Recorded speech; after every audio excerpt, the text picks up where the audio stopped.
সম্মানিত বৌদ্ধ জ্ঞাতিগণ, আপনারা হয়তো অবগত আছেন,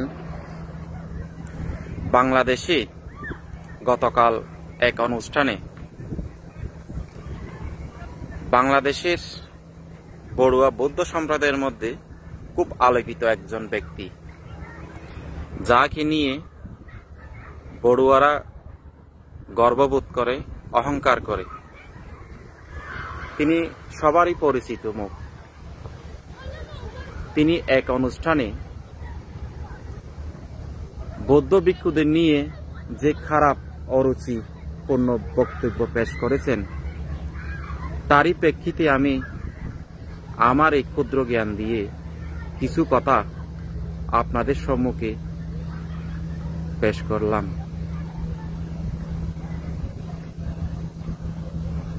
আপনি হয়তো জানেন না, বৌদ্ধ ভিক্ষুরা দয়াশীল, ক্ষমাশীল, মৈত্রীপরায়ণ। আপনার এই বাজে বক্তব্য বৌদ্ধ ভিক্ষুরা কোনোদিনও প্রতিবাদ করবে না। বৌদ্ধ ভিক্ষুরা ক্ষমাশীল, আপনাকে মৈত্রীর মাধ্যমে আপনাকে ক্ষমা করে দিবে। কিন্তু বড়ুয়া সম্প্রদায় যারা রয়েছে, তারা কোনোদিনও আপনাকে আপনার এই বক্তব্য মেনে নিবে না। কারণ আপনি বলেছেন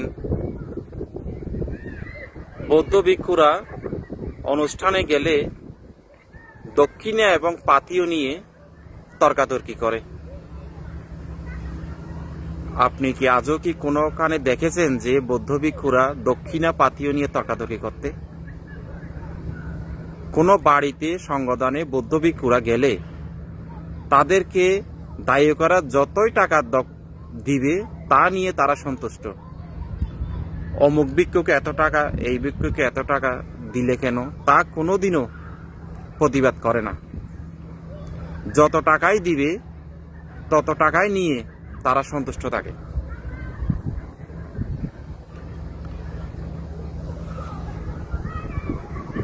আপনি আরো বলেছেন রাউজানে নাকি বৌদ্ধ ভিক্ষুরা দক্ষিণা পাথিও নির্ধারণ করে ফেলেছে যে বড় ভিক্ষুকে এত টাকা দিতে হবে, মাঝারি ভিক্ষুকে এত টাকা, ছোট ভিক্ষুকে এত টাকা এবং শ্রামণদের এত টাকা দিতে হবে।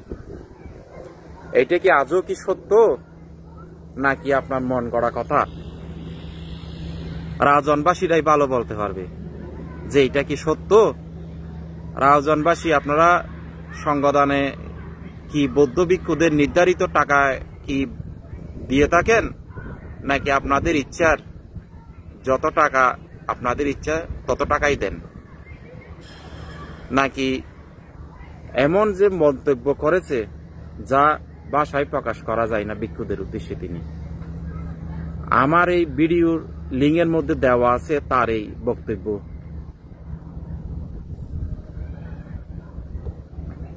বৌদ্ধ ভিক্ষুরা ক্ষমাশীল, বৌদ্ধ ভিক্ষুরা দয়াশীল, কখনো প্রতিবাদ করে না যে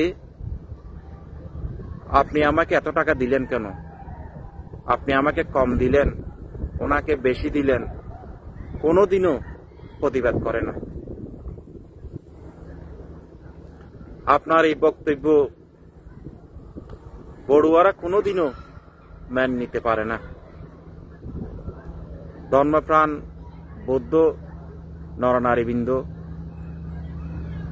আমার এই ভিডিও লিঙ্কটা